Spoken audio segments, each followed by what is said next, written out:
Hello and welcome बच्चों to rural development की second class में सभी का स्वागत है आ जाओ। लास्ट डे अपने टिडबिट्स पढ़े थे, इंट्रोडक्शन लिए थे रूरल डेवलपमेंट का। हमने उस दिन देखा कि भाई रूरल डेवलपमेंट का मतलब ये नहीं कि सिर्फ एग्रीकल्चर पे फोकस करो। इसका मतलब क्या है? All the aspects of rural development पे काम करो। यहाँ पे तुम्हारा एग्रीकल्चर भी आएगा, horticulture, dairy farming, animal husbandry, fisheries, सब कुछ आ जाएगा इसमें। ठीक है ना? बेसिकली हर वो चीज जो गांव वालों का इनकम बढ़ाए, वो बात करेंगे अपने रूरल डेवलपमेंट में। ठीक है? आओ डेफिनेशन रिवाइज करते हैं एक बार। बोलते जाओ, देख के कोई प्रॉब्लम नहीं है। Rural development refers to a continuous and comprehensive socio economic process which aims to improve all aspects of rural life. चलो वापस से एक बार। Rural development refers to continuous and comprehensive socio-economic process which aims to improve all aspects of rural life. ठीक है? चलो okay. फिर हम लोग इसके कुछ की इश्यूज को देखे थे। एक बढ़िया से नेमोनिक भी दिया गया था, आई हेल्प। गवर्नमेंट भी लाइक आई हेल्प। आई का मतलब इंफ्रास्ट्रक्चर को स्ट्रॉन्ग करना है। एच का मतलब ह्यूमन रिसोर्सेज को बूस्ट करना है। ह्यूमन रिसोर्सेज को बूस्ट कैसे करेंगे? एजुकेशन हेल्थ के थ्रू। आई एच हो गया ही। ई एम्प्लॉयमेंट। E is employment. तुम्हें बताए थे यहाँ पे एच और ई हेल्थ और एजुकेशन नहीं होता है। H is human resources, E is employment generate करना है अपने को। एल हो गया जमीन, लैंड रिफॉर्म्स। लैंड रिफॉर्म जो अपने फर्स्ट चैप्टर से पढ़ते आ रही है, लैंड रिफॉर्म्स। पी हो गया पॉवर्टी। पी सिंपली क्या है? पॉवर्टी। रूरल एरियाज में काफी ज्यादा पॉवर्टी है, बोल के उसको ठीक करना है अपने को। ठीक है ना? चलो ओके। ठीक है आओ। तो आज अपने बेटा स्टार्ट करेंगे रूरल क्रेडिट के साथ।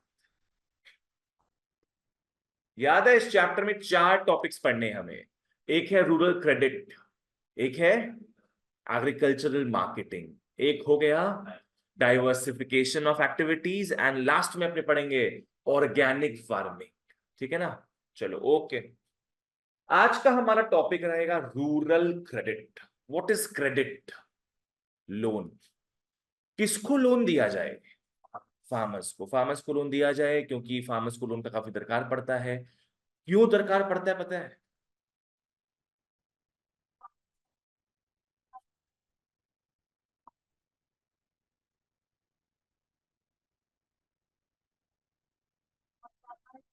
रुपया चार्ज कर लेगा वो तो सब्सिडी वाला चीज हो गया। तुम पहले का बात सही बोली। देखो फार्मर्स को लोन चाहिए होता है दो ब्रॉड कारणों से। एक होता है प्रोडक्टिव यूजेस, एक होता है अनप्रोडक्टिव यूजेस। बोलो क्या दो मेन कारण है? प्रोडक्टिव एंड दूसरा अनप्रोडक्टिव। प्रोडक्टिव का मतलब हो गया कि फार्मर वो लोन का पैसा लेकर अपने फार्म में कुछ नया चीज, कुछ एडवांसमेंट लाएगा। बेसिकली उस पैसे को वो इन्वेस्ट करेगा। ठीक है ना? अनप्रोडक्टिव यूज मतलब क्या हो गया? उस पैसे से वो कंजम्पशन करेगा। कंजम्पशन मतलब क्या है? खाना पीना कर लेगा, बिटिया का शादी कराना है वो करा देगा, या बर्थ हो रहा है किसी का, किसी का डेथ हो रहा है, वो सब में जो फॉर्मेलिटीज होता है उसमें भी रुपया चाहिए होता है, वो सब में वो रुपया लगा देगा। क्या इससे उसका इनकम बढ़ेगा क्या? नहीं। तो इसको अपने क्या बोलते हैं? Unproductive use. पर अगर प्रोडक्टिव यूज में रुपया लगाता है वो, पकड़ लो अपने फार्म में एक वेल बना दिया, that is irrigation system, tractor ले आया, एक गोडाउन बना लिया, ये सब सब क्या होता है? प्रोडक्टिव यूज होता है, इन्वेस्टमेंट होता है। इसके थ्रू क्या है? बाद में उसका इनकम और बढ़ता जाए। क्लियर है ये चीज? तो फार्मर ब्रॉडली लोन लेता है दो चीजों के लिए, productive use and unproductive use. अब अपने जब लोन लेते हैं तो अपने को हर महीना क्या पे करना पड़ता है? ईएमआई पे करना पड़ता है। इंटरेस्ट सही बात है, पर उसको क्या बोलेंगे अपने? ईएमआई। ईएमआई में इंटरेस्ट भी जुड़ा हुआ होता है और जो लोन लिए थे ना उसका थोड़ा सा अमाउंट भी जुड़ा हुआ। तो हर महीना अपने दोनों पेमेंट करते हैं ईएमआई के थ्रू।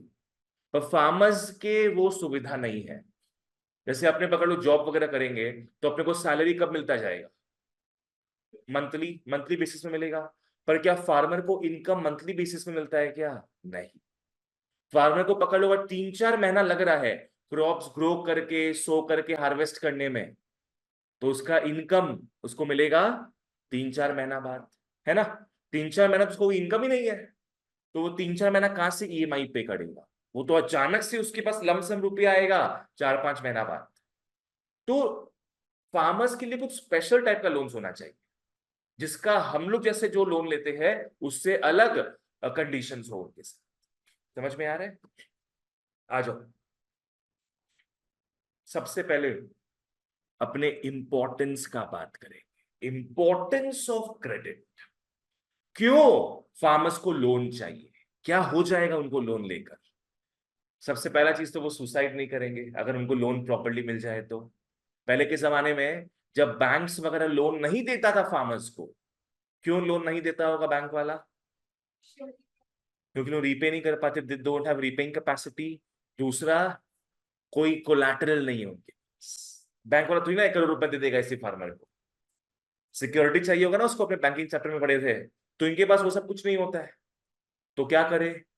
इन लोग मनी लेंडर से लोन लेता था। सबका बात करेंगे हम लोग, ठीक है ना। आ जाओ। ओके, इंपॉर्टेंस ऑफ क्रेडिट, क्यों लोन दिया जाए? सबसे पहला चीज, लॉन्ग टाइम गैप होता है। लॉन्ग टाइम गैप किसके बीच में होता है? Crop sowing and realisation of income. What is realisation of income? Actually में वो इनकम कमाते हैं, मतलब यहां पे लिख लोगे तुम लोग, हार्वेस्ट कॉमा सेल। तो जब वो सीड्स को सो करते हैं और जब वो हार्वेस्ट करके उसको बेचते हैं, बीच में बहुत टाइम गैप होता है। तो उस समय भी तुमको जीना है, अपने लाइफ को सस्टेन करना है, दे नीड लोन। ठीक है, स्ट्रॉन्ग नीड फॉर क्रेडिट। आ जाओ। तो भैया, टाइमली इन्फ्यूजन होना चाहिए कैपिटल का। कैपिटल समझ में आया? पैसे का, मनी का। टाइमली पैसा मिलना चाहिए फार्मर्स को, ताकि वो रियलाइज कर सके हायर प्रोडक्टिविटी, जिससे कि इंप्रूव होगा उनका conditions and stop their exploitation. Improve होगा उनका conditions and stop their exploitation. Stop their exploitation as in what?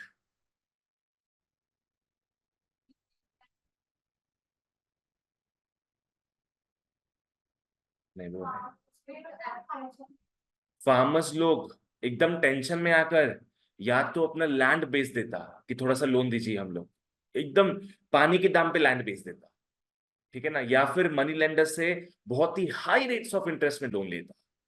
सो ये उन लोग का जो डेस्परेट नेचर हो जाता है उस वक्त, उससे वो एक्सप्लॉइट हो जाते हैं, ठीक है ना। तो इन सबको स्टॉप करना है। चलो okay. Farmers need credit for two things. आओ, सबसे पहला प्रोडक्टिव पर्पस एंड दूसरा अनप्रोडक्टिव पर्पस। प्रोडक्टिव पर्पस मैंने क्या बोला? इन्वेस्टमेंट की कंजम्पशन, इन्वेस्टमेंट। और अनप्रोडक्टिव मतलब हो गया कंजम्पशन, ठीक है ना। एक बात बताओ, तुमने पुराना लोन लिया, अब चुकाने का टाइम आ गया है, पर पैसे नहीं है चुकाने को, तो तुम नया लोन ले रहे हो ताकि पुराना लोन चुका सके। ये प्रोडक्टिव लोन है कि अनप्रोडक्टिव लोन है? श्योर?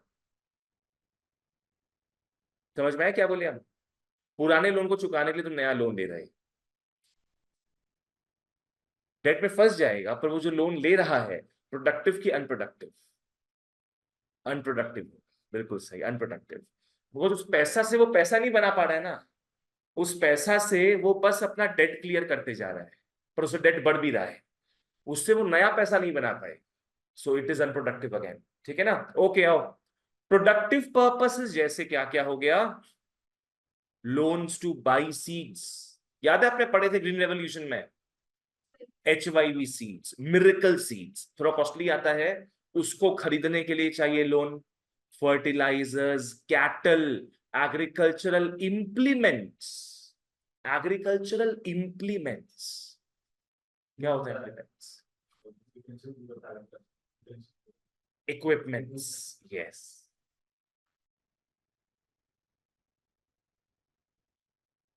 एग्रीकल्चरल इक्विपमेंट्स मतलब वो होता है ना, वो उन लोग का चाकू वगैरह होता है,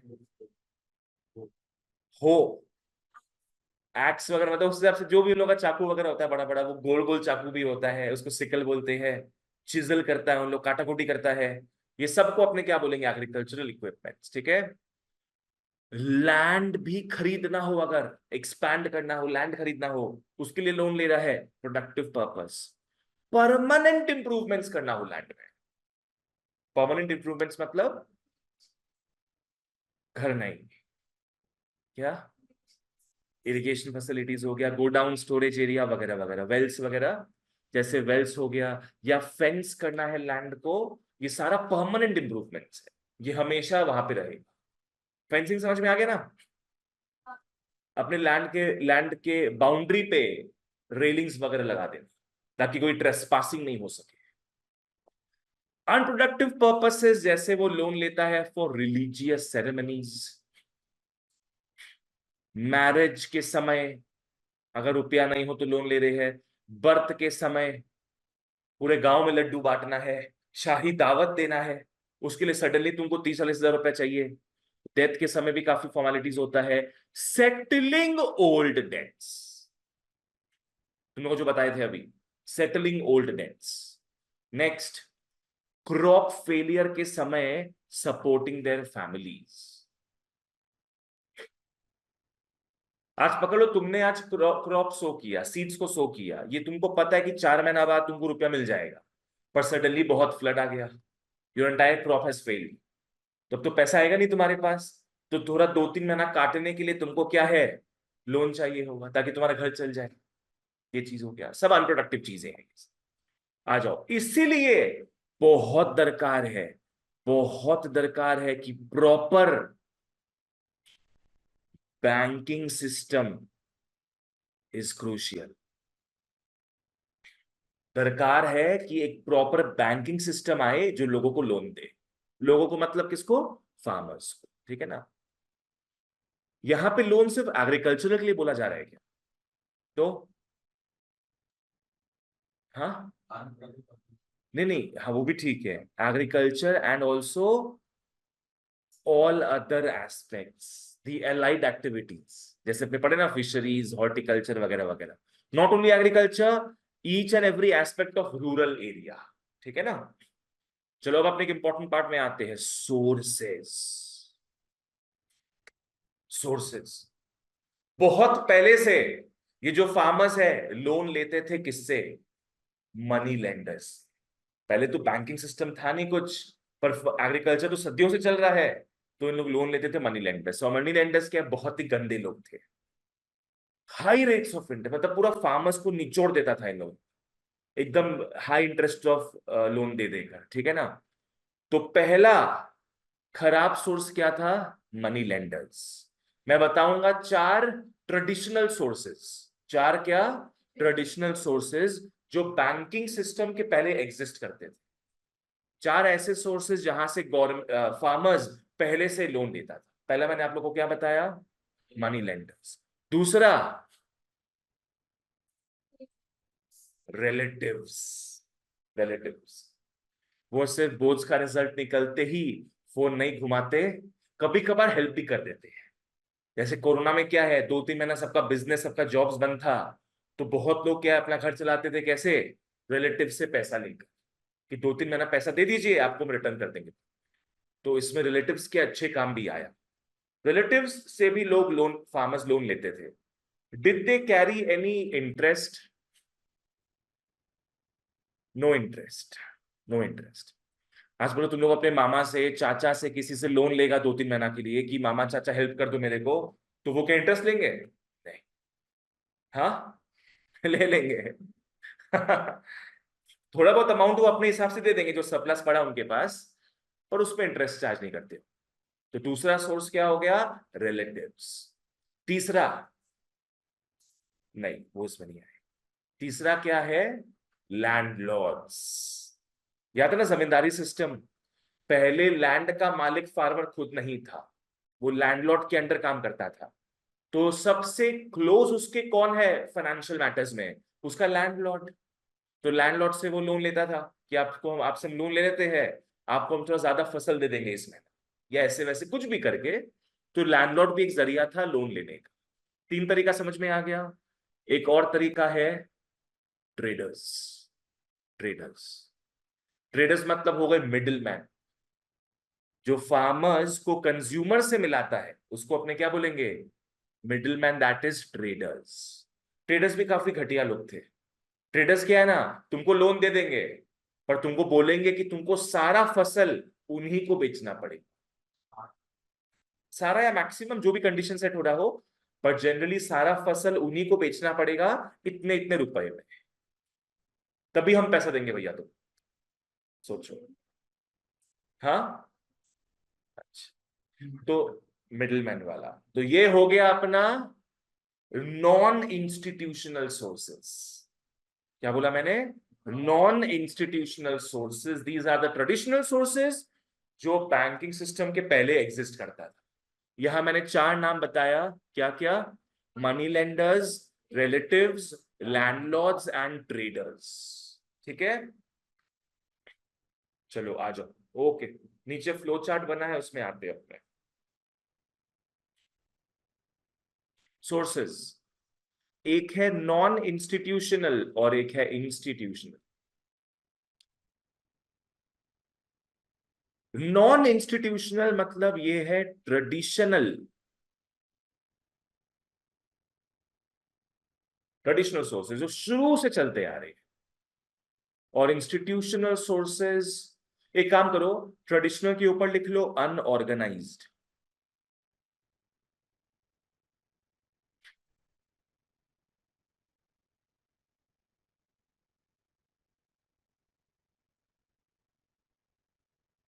you know what is unorganised sector?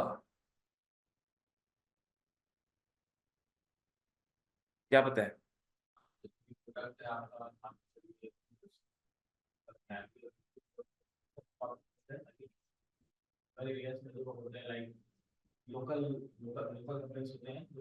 छोटे मोटे कंपनीज जो हो गए, उसको अनऑर्गेनाइज्ड।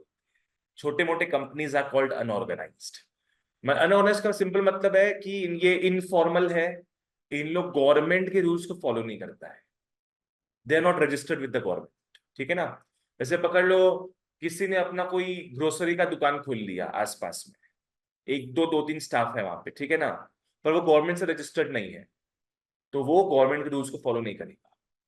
उसका कोई स्टाफ काम कर रहा है अगर, तो उसको 10 घंटा खटा लेगा वो।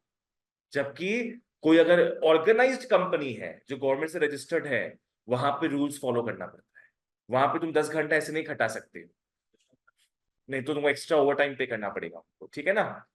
अनऑर्गेनाइज सेक्टर जैसे तुम्हारा मूडी वाला हो गया, पुचका वाला, इन लोग सब। ठीक है, इंस्टीट्यूशनल सोर्सेज बच्चों ये ऑर्गेनाइज्ड सोर्सेज है।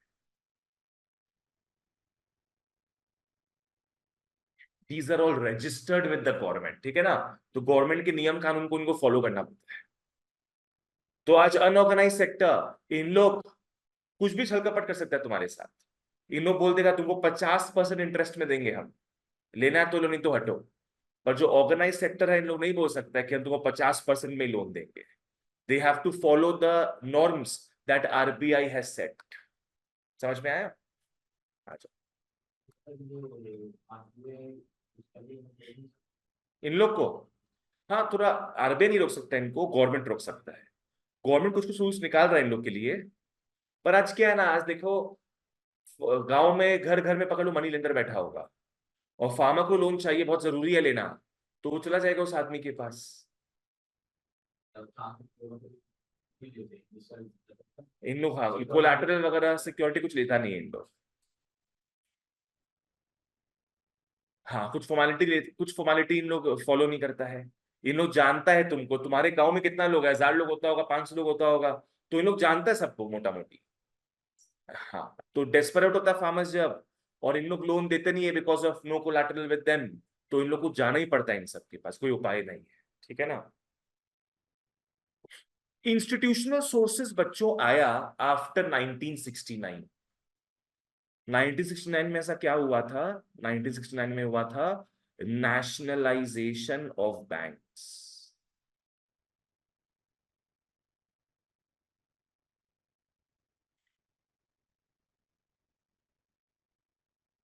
1969 में हुआ था नेशनलाइजेशन ऑफ बैंक्स। नहीं, बैंक था पहले, पर अब सब बैंक पब्लिक हो गया। पब्लिक मतलब क्या है, गवर्नमेंट का हो गया सारा बैंक। जैसे 1991 का पढ़े थे ना आपने, 1991 के बाद क्या अलाउ हो गया था कि प्राइवेट बैंक्स भी आ सकता है ना। पब्लिक का रोल कम हो रहा था, प्राइवेट का रोल बढ़ाया जा रहा था। पर ये 1969 कौन से चैप्टर का बात हो रहा होगा, फर्स्ट चैप्टर का, सेकेंड चैप्टर का, 1950 टू 1990। वहां पे देखे थे ना कि किसका रोल बढ़ रहा था इंडिपेंडेंस के बाद, पब्लिक सेक्टर का। तो इन्होंने सारा बैंक को नेशनलाइज कर दिया। बोल रहा था कि ये बैंक भाई, तुम तो जाते नहीं रूरल एरियाज में, तुम सब कहाँ रहता है अर्बन एरियाज में, तुम गरीबों का भी हेल्प करो। उन्होंने बोलता हम नहीं करेंगे, गरीबों से क्या फायदा हमें, वो फिर ना हमको इंटरेस्ट देंगे ज्यादा। तो गवर्नमेंट क्या किया, सारे बैंक्स को नेशनलाइज कर दिया, खरीद लिया वैसे करके, पकड़ लो, रूल पास कर दिया कि अब सारे बैंक हमारे हो गए। कुछ कुछ था उस वक्त, ठीक है ना। तो अब आते हैं इसमें अपने, घुसते हैं इंस्टीट्यूशनल सोर्सेस में। 4 थे नॉन इंस्टीट्यूशनल, 6 है इंस्टीट्यूशन। सबसे पहला अपने बात करेंगे कोऑपरेटिव्स का। कोऑपरेटिव एक वर्ड से निकला है, कौन सा वर्ड, कोऑपरेशन। कोऑपरेशन मतलब यूनिटी। कोऑपरेटिव्स सबसे पहला इंस्टीट्यूशनल सोर्स था। यहां पे कुछ फार्मर्स साथ में हाथ मिला लेते हैं। पकड़ लो एक स्टेट के या एक सिटी के 1000 फार्मर्स एक ग्रुप बना लिए, ठीक है ना, कि हम लोग को मनी लेंडर से लोन नहीं लेना है, हम लोग आपस में क्या है एक दूसरे को लोन देते रहे। हर महीना नॉमिनल नॉमिनल अमाउंट, हर महीना हम लोग मान लो 500-500 रुपया सेव करते रहेंगे हर महीना, एक पर्टिकुलर बैंक अकाउंट में या एक पूल ऑफ मनी में 500-500 रुपया सब लोग सेव करते जाएंगे हर महीना।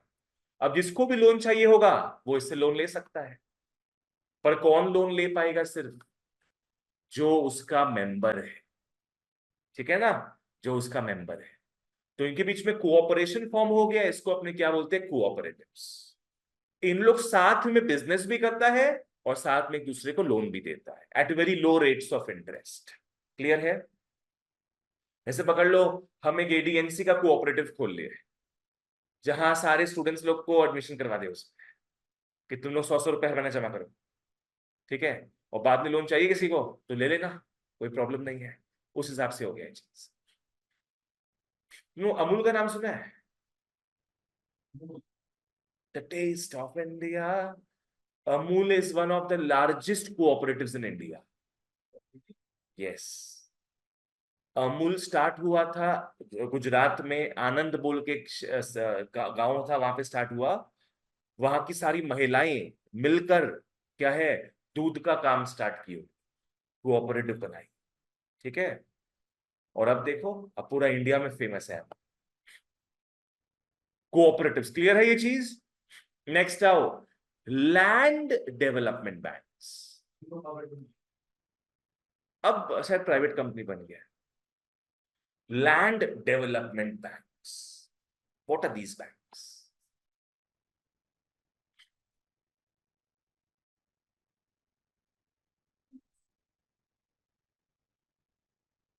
लैंड डेवलपमेंट बैंक का सबसे मेन बात है कि ये तुमको लोन देगा लैंड को गिरवी रख के, ठीक है ना। ये लोन देगा सिर्फ और सिर्फ किसको, कोलैटरल लेकर, तुम्हारे लैंड। और ये बहुत ज्यादा रुपए देता है, बिकॉज लैंड का कीमत बहुत ज्यादा होता है, तो बहुत अच्छा खासा रुपया ये फार्मर को दे देगा। तो फार्मर उस पैसे को यूज करेगा क्या चीज करने के लिए, अपने लैंड को डेवलप करने के लिए, ठीक है ना।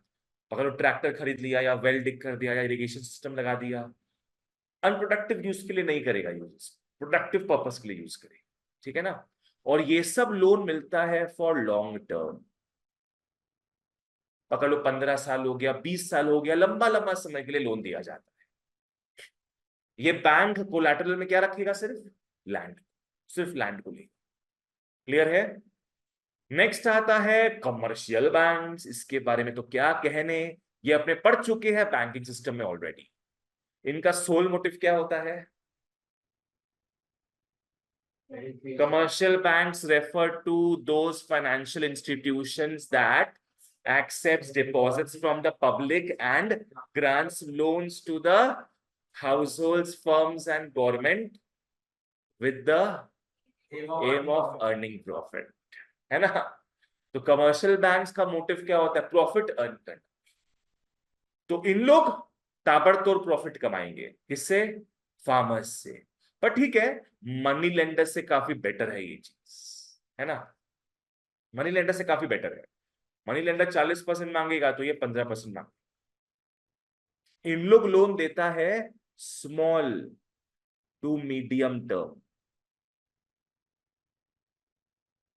इन लोग लॉन्ग टर्म के लिए लोन नहीं देगा, इन लोग स्मॉल टू मीडियम टर्म के लिए लोन देगा। पकड़ो 6 महीना हो गया, 1 साल, 5 साल तक का लोन दे। उससे ज्यादा अगर चाहिए तो कहां जाओ? Land development bank. क्लियर है ये चीज? एक लास्ट टाइप का बैंक आता है, क्या लिखा हुआ है? Regional rural banks, RRBs. RRBs, regional rural banks. Rural लिखा हुआ है, गांव। ये ऐसे बैंक्स है जिनका सिर्फ और सिर्फ प्रेजेंस कहां रहेगा? गांव में, रूरल एरियाज में रहेगा। They will not be present in cities and all, because cities में ऑलरेडी कौन मौजूद है? Commercial banks. वो सिटीज के क्रेडिट रिक्वायरमेंट्स को फुलफिल कर रहे हैं। पर गांव का एक स्पेसिफिक इंस्ट्रूमेंट होना चाहिए, एक स्पेसिफिक बैंक होना चाहिए जो सिर्फ फार्मर्स के हेल्प के लिए बना है। ये गवर्नमेंट सेटअप किया था, इसको अपने बोलते हैं रीजनल रूरल बैंक्स। क्लियर है यहां तक? इन्हों सिर्फ हेल्प करेगा किसको? फार्मर्स को। अब आता है कौन सा पार्ट?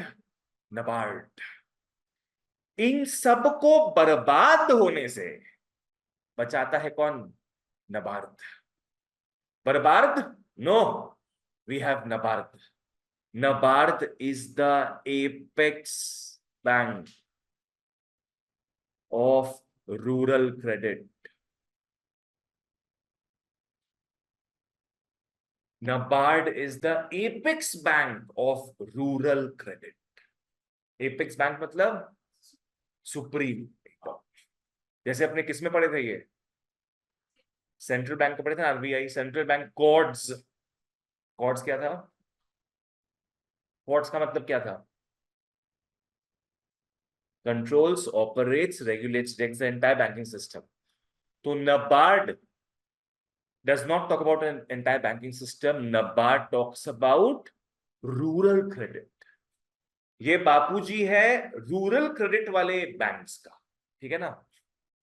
फुल फॉर्म समझते हैं? नबार्ड, NAB का मतलब हो गया national bank. National bank of agriculture and RD क्या होगा? Rural development. मतलब ये बैंक सिर्फ एग्रीकल्चर पे ध्यान नहीं देता, ये पूरे रूरल डेवलपमेंट पे ध्यान देता है। फुल फॉर्म लिखा हुआ है, चिंता मत करो, अभी बस अपने शॉर्ट में लिख रहे हैं, ठीक है ना? बोलो, what is the full form of NABARD? National bank for agriculture and rural development. Last institutional source is SHG, bracket में लिख लो micro credit. SHG, self help groups. ये ग्रुप्स तुम लोग को मोटा मोटी कोऑपरेटिव्स की तरह लगेगा। दीज आर मोटा मोटी कोऑपरेटिव से काफी सिमिलर। जैसे कोऑपरेटिव में बहुत लोग मिलकर क्या है, एक दूसरे को लोन देते हैं। SHGs में भी क्या होता है, बहुत लोग मिलकर एक दूसरे को लोन देते हैं। तो दोनों में डिफरेंस क्या है? SHGs में नंबर ऑफ मेंबर्स कम होते हैं, and SHGs is mainly informal. SHGs का कोई भी मेंबर बन सकता है, पर कोऑपरेटिव्स के मेंबर्स जनरली एक सेम ऑक्यूपेशन के लोग बनते हैं। जैसे फार्मर्स का कोऑपरेटिव्स हो गया, ठीक है? एक पकड़ लो इंडस्ट्रियलिस्ट का कोऑपरेटिव्स हो गया, एक कोचिंग सेंटर्स का कोऑपरेटिव्स हो गया, ठीक है? तो जनरली सेम ऑक्यूपेशन वाले कोऑपरेटिव्स के पार्ट बनते हैं। पर ऐसे चीज में कोई भी पार्ट बन सकता है। कोई होम मेकर हो गई, कोई 18+ स्टूडेंट हो गया, किसी के पापा हो गए, ये सब ऐसे चीज के पार्ट बन सकते हैं, ठीक है? पर दोनों मोटा मोटी सेम है। दोनों में ज्यादा फॉर्मल क्या होगा? कोऑपरेटिव्स, ठीक है? चलो, ओके, क्लियर है यहां तक ये? आओ बोलो। इंस्टीट्यूशनल सोर्सेस 4 थे, सब 6 थे। सबसे पहला बताओ, कोऑपरेटिव्स। फिर 3 तो बैंक्स थे, land development banks, commercial banks, RRBs, regional rural banks. Banks खत्म, अब सारे बैंकों का बाप नाबार्ड। और नेक्स्ट इससे मिलता जुलता SHG। That's it. चलो आओ मटेरियल में आते हैं। फ्लो चार्ट तो क्लियर हो गया। आज भी फ्लो चार्ट अपने पहले दिखते हैं ना, तो उससे एक माथा खुलता है अपना, एक ओवरव्यू मिलता है कि अपने क्या पढ़ने वाले। अब तुम लोग टेक्स्ट पढ़ेगा ना, अब और इजीली समझ में आएगा तुम लोग, because you know all the snapshot of everything. चलो आ जाओ। एक इंस्टीट्यूशनल सोर्सेज के पहले नॉन इंस्टीट्यूशनल सोर्सेज में आते हैं। ये ट्रेडिशनल सोर्स है, ट्रेडिशनल सोर्स, ये पहले से चलता आया है। चलो ओके, ध्यान देते हैं। Money lenders, money lenders advance करते हैं major share of credit, major share. मतलब नॉन इंस्टीट्यूशनल सोर्सेज में सबसे मेन कौन है? Money lenders. रिलेटिव्स के पास जाओगे वो नहीं देंगे जल्दी लोन।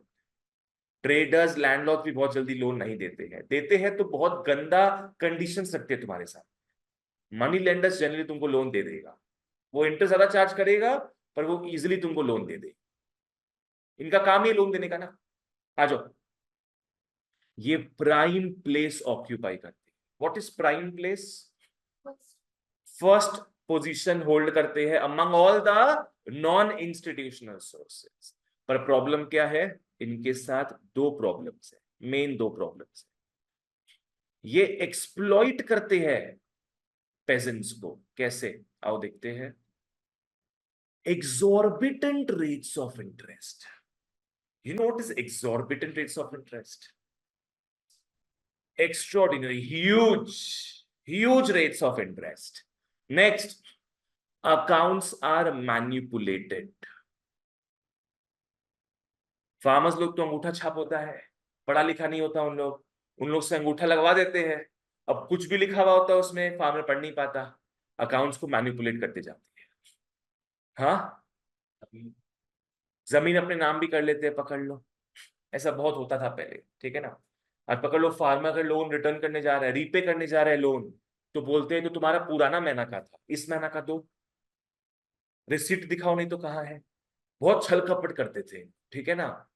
नेक्स्ट आओ रिलेटिव्स। रिलेटिव्स का एडवांटेज बताओ क्या है? क्या? इंटरेस्ट फ्री लोन्स, ठीक है। क्या इसका मतलब ये है तुम जब भी चाहोगे वो लोन देने के लिए रेडी हो जाएंगे? ले बेटा 10 लाख पकड़, नहीं। रिलेटिव्स, हाँ, in times of crisis, in times of crisis तुम इनसे मदद मांग सकते हो। Carry no interest, they carry no interest, returned after harvest. तुम इस प्रॉमिस के साथ लोन लेते हो कि आपको 2-3 महीना बाद मेरा फसल पूरा ग्रो हो जाएगा, मैं बेच के जो पैसा आऊंगा आपको 2-3 महीना बाद दे दो, ठीक है ना। They are returned after harvest. आज अपने मामा से, जब एडीएनसी स्टार्ट किए थे, एडीएनसी के 1 साल बाद अपने मामा से लोन लिए थे। 1 लाख का लोन लिए थे कि मामा मेरे को क्या ना 2-3 प्रोजेक्टर लगाना है, एसी लगाना है। बोले ले लो, जब देना हो रिटर्न कर देना पैसा। तो 1 साल बाद हम दिए 50,000 करके 2 बार। तो ऐसे भी कुछ कुछ लोग होते हैं जो हेल्प करने को रेडी रहते हैं when you are initially trying to grow, ठीक है। आओ, नेक्स्ट आता है ट्रेडर्स।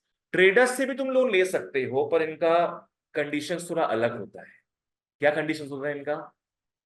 हाँ, you have to sell your crops to them at the prices they have set, ठीक है ना। आओ, हाँ, मॉर्टगेज ऑफ क्रॉप्स। तुमको उनके पास क्या गिरवी रखना पड़ेगा? क्रॉप्स गिरवी रखना पड़ेगा at high rates of interest. और क्या घटिया कंडीशन है, क्या स्पेशल कंडीशन है कि crops sold to them at low prices. बाप रे बाप, ट्रेडर्स को, फार्मर्स तो कभी भी कंज्यूमर से डायरेक्टली डील नहीं करता। फार्मर्स और कंज्यूमर के बीच में बहुत सारे ट्रेडर्स होते हैं। अपनी सब्जी मंडी जाते हैं, वहां सब्जी वाला जो बैठा होता है क्या वो फार्मर है क्या? नहीं, तो वो भी एक मिडिल मैन है।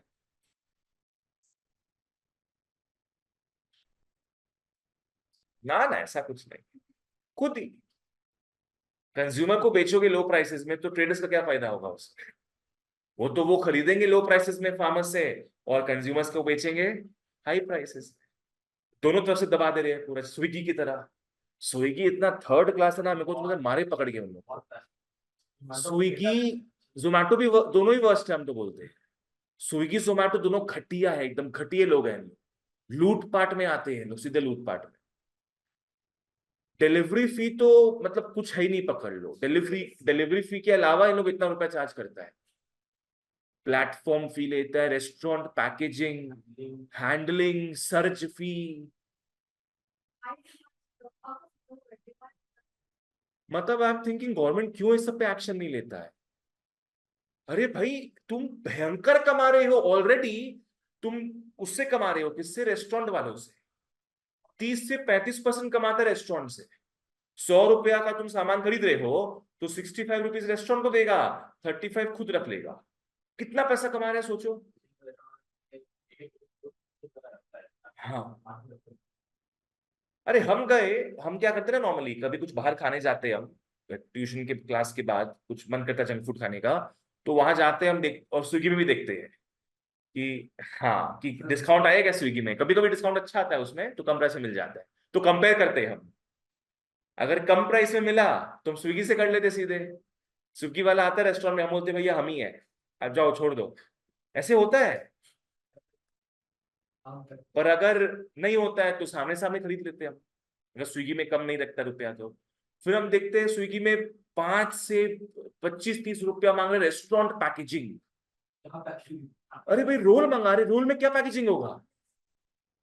नहीं लगता है। हम एक दिन रोल खा रहे थे रेस्टोरेंट में, पूछे, रेस्टोरेंट वाला बोला ये हम लोग को मिलता नहीं है ये चीज, ये स्विगी वाला खुद ही चार्ज करता है। और हम बोले हम कंप्लेंट डालते हैं स्विगी में, तो बोलते रेस्टोरेंट चार्ज करता है। रेस्टोरेंट वाला बोलता है मेरे को पता ही नहीं इस बारे में कुछ, बस स्विगी कितना छल कपट कर रहा है सोचो। अरे रोल मंगा रहे हैं, रोल में वो रैपर लगा हुआ होता है ना, फॉइल लगा हुआ होता है, उसका रुपया 35 रुपया लगेगा क्या? तुम सामने सामने जाके लोगे तो लेता नहीं है, स्विगी के थ्रू 35 रुपया ले लेगा। हाँ, एकदम थर्ड क्लास है स्विगी जोमेटो, एकदम थर्ड क्लास। हम तो बोलते फटाफट ये मुकेश अंबानी घुसे इस सेक्टर में, सब जीरो कर देंगे वो, है ना, सब जीरो कर देंगे। हाँ, वो भी खराब हो जाएगा, यस। पर ऑलरेडी इन लोगों का मोनोपोली चल रहा है, कितना घटिया सोचो। ठीक है, आओ। लैंडलॉर्ड्स, जो भी स्मॉल एंड मार्जिनल फार्मर्स होते हैं, ये लोन लेते हैं फ्रॉम लैंडलॉर्ड्स। ये भी चार्ज करते high rates of interest and exploit करते पीजेंट्स को। मतलब बेसिकली कॉमन है सब में high rates of interest charge करना। ठीक है ना? चलो इसमें आते हैं। यहाँ क्वेश्चन आता है 2 मार्क्स में कि भैया मेजर फॉर्म्स ऑफ एक्सप्लॉइटेशन क्या है? नॉन इंस्टीट्यूशनल सोर्सेस क्यों बर्बाद है, आओ देखते हैं। सबसे पहला चीज क्या है? High interest rates. दूसरा, मैनिपुलेशन ऑफ अकाउंट्स। तीसरा, unfavourable loan conditions. Unfavourable loan conditions का मतलब क्या हो गया? जैसे कि मेरे को ही बेच दो। मतलब मेरे को ही क्रॉप्स बेच दो। ये सबसे क्या है? फार्मर एकदम विशियस डेट ट्रैप में फंस जाता है। You know what is vicious debt trap? Vicious word लिख लो। विशियस मतलब इविल। और इसका मतलब क्या है? बापूजी लोन लिए थे, अब वो लोन कौन चुका रहा है? बेटा। बेटा जो लोन लेते जा रहा है, उसका बेटा लोन चुका रहा है, तो ये जनरेशन वाइज लोन बढ़ते जा रहे हैं सब चीज। It's a vicious debt trap. ठीक है ना? तो अपना खत्म होता है नॉन इंस्टीट्यूशनल सोर्सेज, अब अपने किस में आएंगे? इंस्टीट्यूशनल। बताओ इंस्टीट्यूशनल सोर्सेज क्या क्या थे? पहला, कोऑपरेटिव्स। दूसरा, लैंड डेवलपमेंट बैंक्स। फिर कमर्शियल बैंक्स। फिर regional rural banks. Next we have NABARD. NABARD के बाद SHG, SHG। चलो ओके, आओ मित्रों, इंस्टीट्यूशनल सोर्सेस। हाँ, अच्छा इसके बाद पेज नहीं तुम लोग का क्या?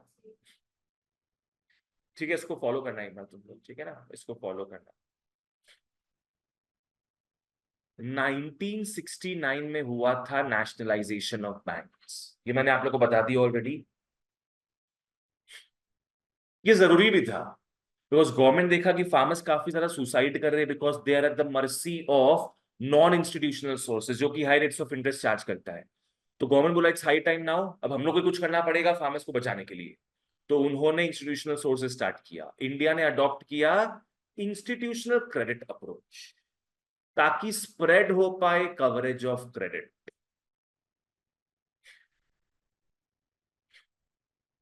गवर्नमेंट ने एस्टैब्लिश किया इंस्टीट्यूशनल सोर्सेज किन ऑब्जेक्टिव से? ऑब्वियसली जो एक्सप्लॉयटेशन था of the non institutional sources, उसको ठीक करने के लिए गवर्नमेंट ने स्टार्ट किया। सबसे मेजर एक्सप्लॉयटेशन क्या था? High rates of interest. तो गवर्नमेंट बोला हम प्रोवाइड करवाएंगे इंटरेस्ट, किसमें? Cheaper rates. तो सबसे पहला चीज क्या है? चीपर इंटरेस्ट रेट, जिसके कारण रेज होगा agricultural productivity of the farmer. Simple सा बात है ना, अगर इंटरेस्ट रेट कम लगेगा तो फार्मर्स लोग क्या है, लोन को सही तरीके से यूज कर पाएंगे, ट्रैक्टर्स वगैरह खरीद लेंगे, फर्टिलाइजर्स, पेस्टिसाइड्स वगैरह वगैरह, उससे लैंड का प्रोडक्टिविटी बढ़ेगा अच्छे से, ठीक है ना। आओ अपने आते हैं important institutional sources. Cooperative credit, cooperative societies बनना स्टार्ट हुए, कोऑपरेटिव सोसाइटीज बनना स्टार्ट हुए। आओ क्या है कोऑपरेटिव सोसाइटीज, किस लिए बने? They wanted to promote rural entrepreneurship. इसका मतलब समझ में आता है? गांव में खुद का बिजनेस स्टार्ट करने के लिए। आज लोगों को लोन चाहिए कि मेरे को अपना खुद का बिजनेस स्टार्ट करना है। कल तक मैं फार्मर था, आज मेरे को स्विंग मशीन का टेलर बनना, मतलब पकड़ लो, farmer wants to change his job. तो कहां से लोन ले सकता है वो? अपने कोऑपरेटिव से, ठीक है ना। तो it promotes rural entrepreneurship. Next, employment generation programmes में भी काम आता है। नेक्स्ट, रूरल प्रोजेक्ट्स में भी काम आता है। किसी को पकड़ लो अपना दुकान खोलना है गांव में, that is kind of rural project. उन सब में तुम अपने खुद के कोऑपरेटिव में से पैसा ले सकते हो। At what rate? Cheap rates of interest. इनका प्राइमरी ऑब्जेक्टिव्स क्या था? इनका प्राइमरी ऑब्जेक्टिव था कि अभी तक फार्मर्स किसके मर्सी में थे? मनी लेंडर्स के मर्सी में थे। उनके क्लचेस से बाहर निकालना है, ठीक है ना। आपस में दूसरे को हेल्प करेंगे तो मनी लेंडर्स का जो अकड़ है वो कम हो जाएगा फिर, है ना।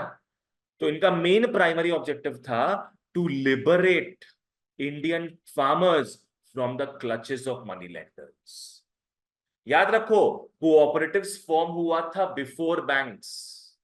समझ में आया? कोऑपरेटिव फॉर्म हुआ था बिफोर बैंक्स। पहले था इंस्टीट्यूशनल नॉन इंस्टीट्यूशनल सोर्सेज, उसके बाद कौन आया? कोऑपरेटिव्स। उसके बाद फिर जो बैंक्स वगैरह, लैंड डेवलपमेंट वगैरह वगैरह जो पढ़ेंगे अपने, वो आया था। तो कोऑपरेटिव्स बोल सकते हैं it bridged the gap between non institutional and institutional sources, ठीक है। नेक्स्ट, ये प्रोवाइड करता है credit at low rates of interest.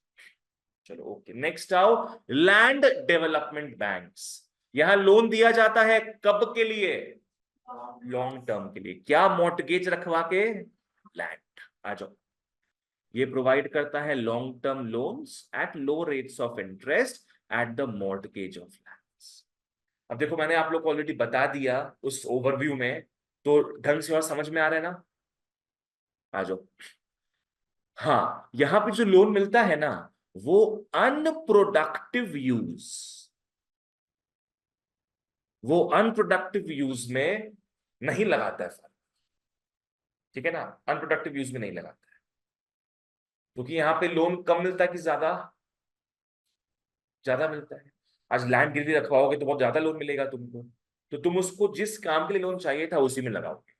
आज पकड़ लो, तुमको रिक्वायरमेंट है 50,000 का, मान के चलो, तुमको वेल खड़ा करना है, तुमको लोन चाहिए 50,000 का, पर तुमको लोन मिल रहा है सिर्फ 25,000 का।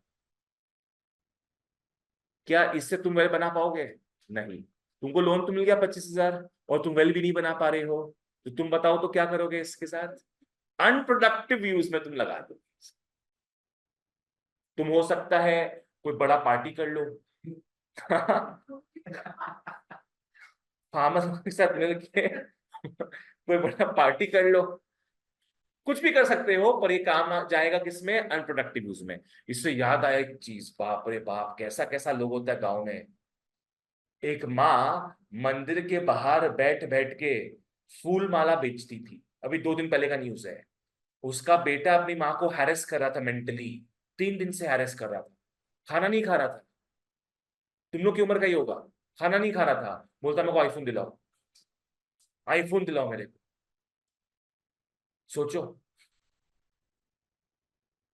उसकी माँ फूल माला बेच बेच कर मैंने अपना घर चला रही है, बोलता है आईफोन दिलाओ। मैं ये सोशल मीडिया पूरा बिगाड़ के रखा है सब, सोशल मीडिया पूरा बिगाड़ के रखा है, सबको बस दिखाना एक दूसरे का चीज, पैथेटिक चीज है ये सब। आजकल लोग शादी नहीं कर पाते हैं, क्यों नहीं कर पाते हैं? कि दिख हाँ, कि भाई वो सब शादी हम इंस्टाग्राम में देखे थे, हम लोग को उससे बेटर करना है, उससे बेटर करना है। और करते करते तुम पूरे खानदान में सबसे बेटर शादी करना चाहते हो, तुम मांग मांग के शादी करते हो, बस पूरा जिंदगी बर्बाद। आया तो न्यूज में, क्या बोले ना इन लोग को।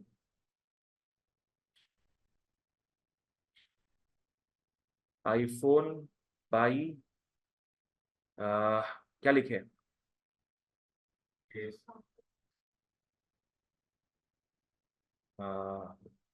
Flower seller. हाँ ये बाप रे बाप, क्या बोले तुम लोग को हम। ये देखो,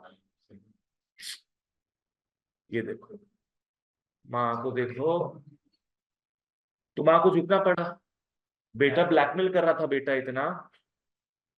ये देखो, बहुत खराब चीज है ये सब। आज बेटा भी इन्फ्लुएंस हुआ ना कि भाई आईफोन ले रहा है, बाकी लोग गुड्स ऑफ ऑस्टेंटेशन।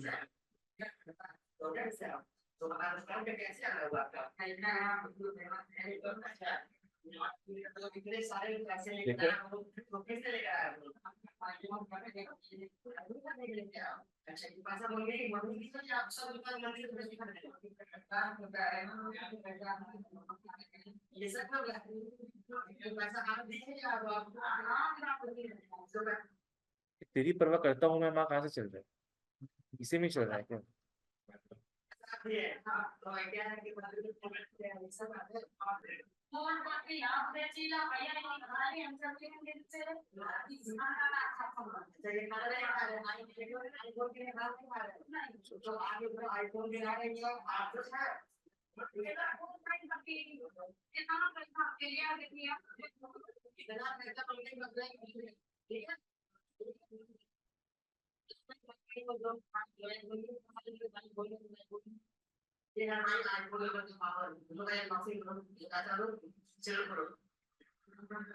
क्या बोले बताओ, कितना खराब लगता है सब सुन के सब, कि माँ इतना कमा, एज देखा तुम लोग माँ का, मेहनत करके अपना कमा वमा रही है कि घर चले, और बेटा लोग क्या है, रील्स बनाने के चक्कर में ऐसे फोर्स करता है। हम अपना पहला आईफोन खरीदे थे when I started earning, simple बात है, दैट्स द थिंग। चलो ओके। हाँ, तो लैंड डेवलपमेंट बैंक हो गया, ये सब पढ़ चुके हैं अपने। लोन्स प्रोवाइड होता था for permanent improvement of land. ठीक है, चलो आगे बढ़ते हैं। कमर्शियल बैंक, कमर्शियल बैंक क्या बताए थे? कमर्शियल बैंक किस मोटिव से काम करता है? प्रॉफिट। प्रॉफिट कहां ज्यादा मिलेगा, अर्बन की रूरल? अर्बन एरियाज में। तो कमर्शियल बैंक्स नहीं जाना चाहते थे रूरल एरियाज में, तो initially commercial banks played marginal role in rural credit, because ये किसके फैसिलिटीज को पूरा कर रहे थे? अर्बन एरियाज की। पर फिर 1969 में क्या हुआ? Nationalisation of commercial banks. ठीक है ना? उसके बाद इन लोग ब्रांचेस खोलना स्टार्ट किए रूरल एरियाज। तो now farmers have access to financial assistance. पर इन लोग फिर भी काफी रिलक्टेंट थे रूरल एरियाज में सर्विस करने के लिए। तो गवर्नमेंट सोचा कि इट्स हाई टाइम नाउ, हम लोग को सिर्फ और सिर्फ ऐसे बैंक्स खोलना है जो गांव की मदद करे। तो इन लोग क्या खोला फिर, रीजनल रूरल बैंक्स, आरआरबीज खोला। और वो कब खुला इन लोग, 1975, 69 फिर 75, ठीक है। ये गवर्नमेंट ने खोला ऐसे एरियाज में जहां there were no banking facilities.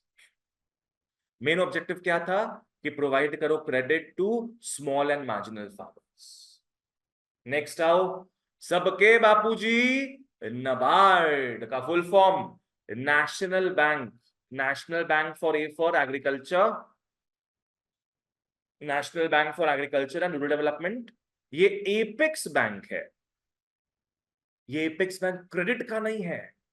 Credit का कौन है, आरबीआई।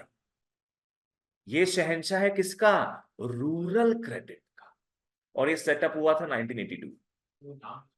हाँ, नाम नहीं सुना है तो अपने को दरकार नहीं नाम सुनने का ना उसका।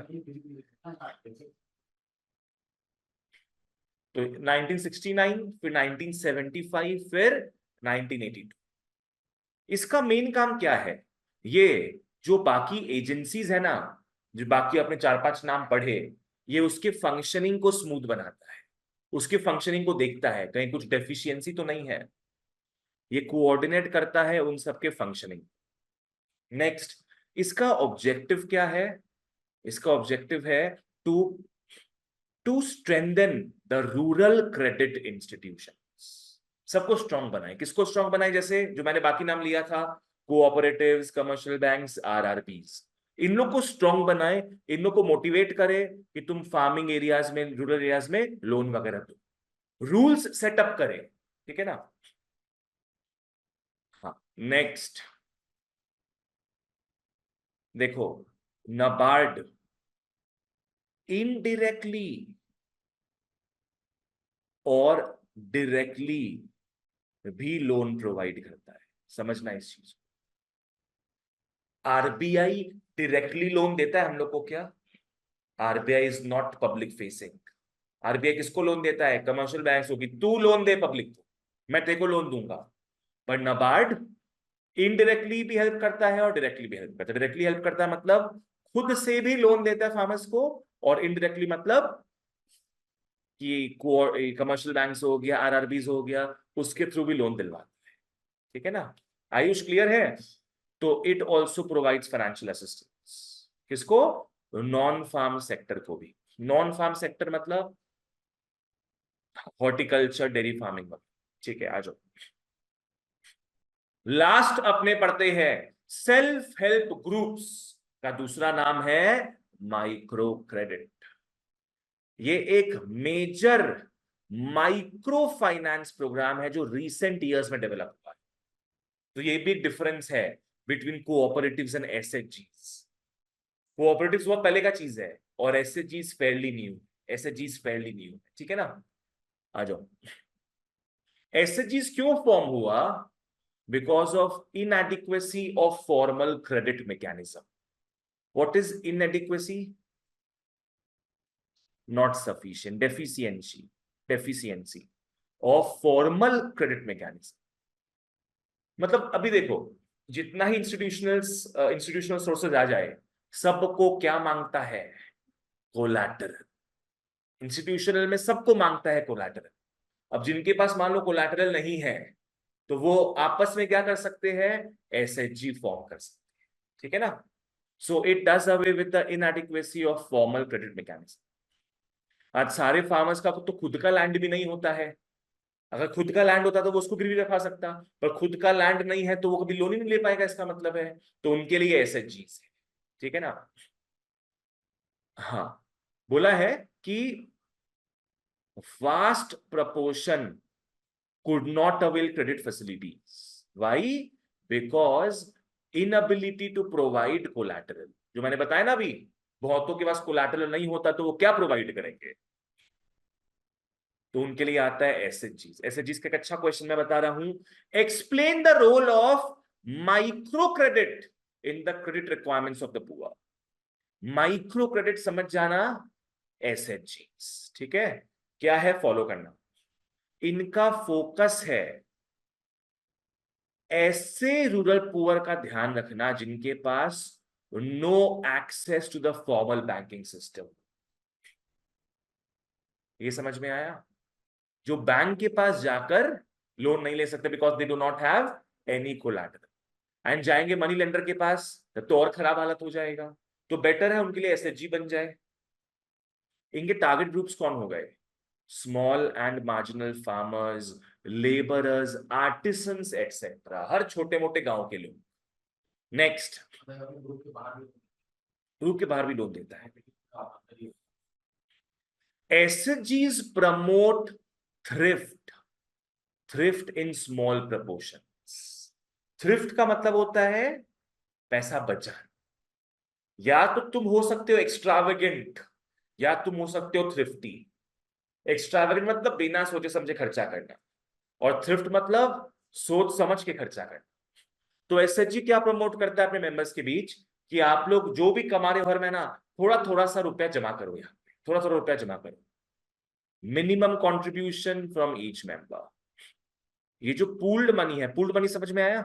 जो इकट्ठा हुआ हुआ पैसा है, इसमें से credit is given to needy members at reasonable interest rates. ये नहीं पढ़ना होगा तुम लोग को, ये इंपॉर्टेंट है इसका, कि इसका एडवांटेज क्या है और इसका डिसएडवांटेज क्या। एडवांटेज ये है कि इन्होंने विमेन का बहुत मदद किया है, विमेन का बहुत मदद किया।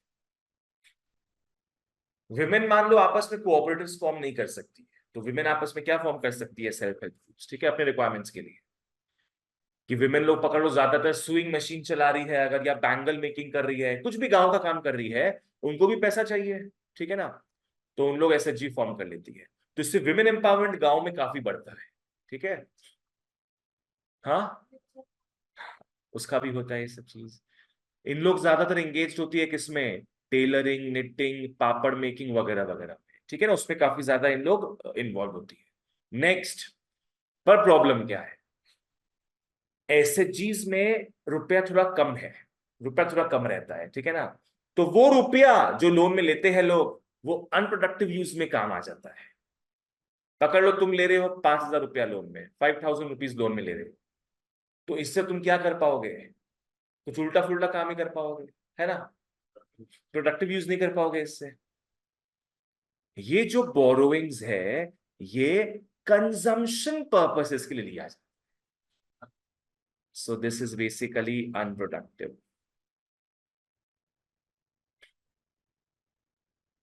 तो ये इसका डिसएडवांटेज हो गया है। चलो ठीक है, क्लियर था? That's it for today, that's it for today.